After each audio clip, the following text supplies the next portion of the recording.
नमस्कार आपण देखुछंती ओडिशार सबुठारु बड़ राजनैतिक विश्लेषण। आज आमर मूल प्रसंग हेउछि ओडिशार बिजु जनता दल बा बीजेडी।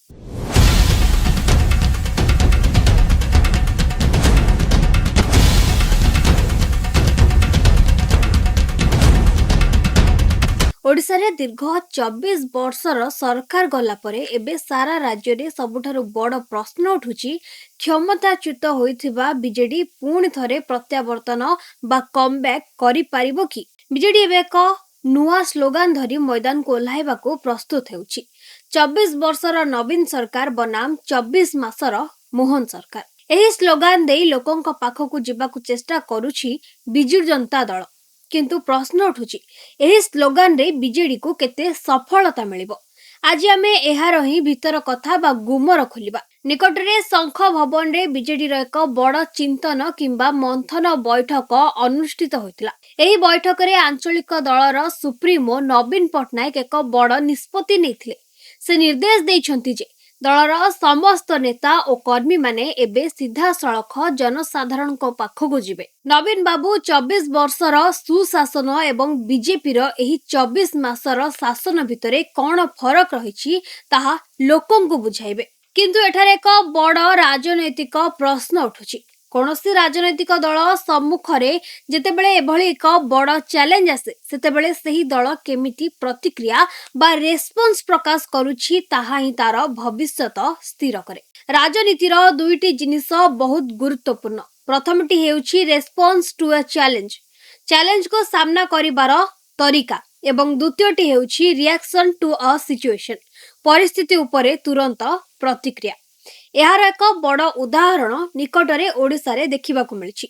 चामेली ओझा नामक जणे महिला सरपंचक सह घटिथिबा घटना एबे सारा राज्य रे चर्चार विषय पलटिछि। एही घटना परे कांग्रेस नेता माने विशेष करी भक्तचरण दास एवं कटकर महिला विधायिका सोफिया फिरदौस तुरंत घटनास्थल रे पहुंची राजनैतिक रास्ता तैयारी कले, सरकार को घेरिले। किंतु आश्चर्यर कथा हेउछि ओडिशार मुख्य विरोधी दल बीजेडी रो सभापति नवीन पटनायक को एही संवेदनशील घटना रे रिएक्ट करिबाकू 3 रु 4 दिन समय लागिगला। बीजेडी एही लेट रिएक्शन बा विलंबित प्रतिक्रिया स्पष्ट करुछि जे दल एबे तुरंत सरकार किंबा प्रशासन को घेरिबा भली स्थिति रे नाही। दल पाखरे ग्राउंड स्तर रे आंदोलनात्मक कार्यक्रमर बहुत अभाव थिबा देखिबाकू मिलिछि। बीजेडी रो सबुठारु दुर्बलता एबे सामना को आसीछि ताहा हेउछि दलर कोनोसी द्वितीय धाड़ी रो नेता बा उत्तराधिकारी नाहंती। दीर्घ 24 वर्ष शासन रे रहिबा परे भी दल रे नवीन को परे किए ताहा स्पष्ट होई पारिनी। आज भी दलर बड़ बड़ नेता माने कार्तिकेयन बाबू किंबा सुजाता कार्तिकेयन को भूमिका को नहीं संपूर्ण द्वंद्व रे अछंती। निज दलर नेता मानकर ही निज नेतृत्व उपरे आउ भरोसा पाउनी। जेउ दल रे भितरे भितरे एते अविश्वास से माने मैदान रे विरोधी सह लड़िबे केमिति। अन्यपटे बीजेपी सरकार को आसीबा मात्रे नवीन बाबू को दुर्ग उपरे सीधा सड़क आक्रमण आरंभ कर दैछि। स्वामी लक्ष्मणानंद सरस्वती हत्याकांड एवं कंधमाल दंगा संक्रांत रे गठित justice S Naidu commission report को नवीन बाबू गायब कर देथिबा नै वर्तमान सरकार संगीन अभियोग आनिछंती। नवीन पटनायक को सीधा सड़क फाइल चोर बोली मध्य कहा जाउछि। किंतु देखंतु एते बड़ संगीन अभियोग पर मध्य नवीन पटनायक किंबा बीजेडी पक्षरु कोनोसी सख्त प्रति आक्रमण बा काउंटर अटैक देखिबाकू मिलेनी। एही नीरवता एबे अनेक प्रश्नवाची सृष्टि करुछि। एही नीरवता कोन प्रमाण करुछि सेमाने कोन भितरे भितरे एही अभियोग को स्वीकार करि नेउछंती ना सेमानक पाखरे एहार कोनोसी उत्तर नाही। एथिरे कोनोसी संदेह नाही जे नवीन बाबू ओडिसार जणे बहुत जनप्रिय नेता एवं तांकर व्यक्तिगत क्लीन इमेज लोकंक भितरे एबे भी अछि। किंतु केवल भावमूर्ति रे निर्वाचन जीती हुएनी। सेही जनप्रियता को भोट रे बदलाइबा पाई जेउ सांगठनिक एवं राजनैतिक कौशल दरकार ताहा दल पाखरे आदौ देखा जाउनी।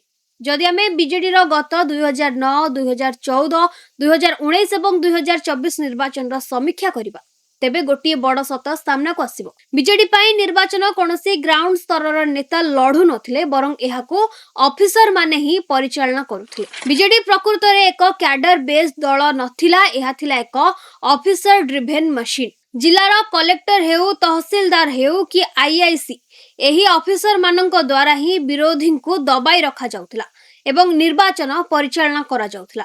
नेता माने केवल निमित्त मात्र थिले। एबे ओडिसा रे सरकार बदलिबा परे सेही पुराना ऑफिसर व्यवस्था संपूर्ण भांगी जाइछि। दलर जो नेता माने वर्ष वर्ष धरी केवल ऑफिसर आश्रय रे राजनीति करुथिले सेमाने एबे ग्राउंड रे संपूर्ण असहाय बोध करुछन्ते। लोकंक सह सेमानकर सीधा सड़क संपर्क तुटी जाइछि। अन्यपटे नवीन बाबू को एबे प्राय 79 वर्ष बयस।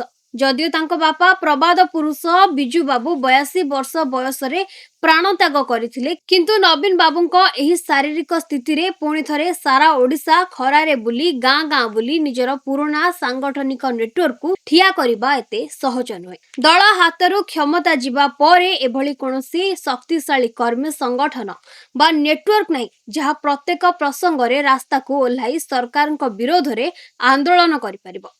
तेबे शेषरे एतिकी कुहा जाई पारे जे 24 वर्ष बनाम 24 मासर स्लोगान सुनिबाकू एवं सोशल मीडिया रे पोस्ट करबाकू बहुत भल लागि पारे, किंतु वास्तव राजनीति रो ग्राउंड स्थिति संपूर्ण भिन्न।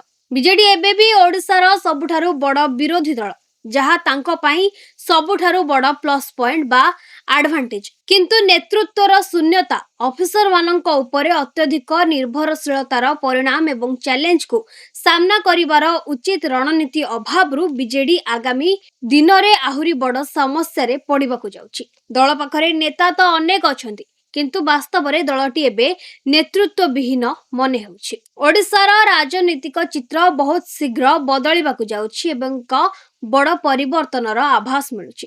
आपणको मतरे कोन बीजेडी एही 24 वर्ष बनाम 24 मासर रणनीति रे निजर पुराना शक्ति फेरी पाइबो?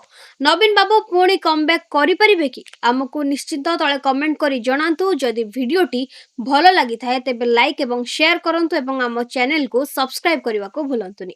रहुछि पुणी देखावा अन्य एक विषय सहित। से पर्यंत विदाय दियंतु। धन्यवाद।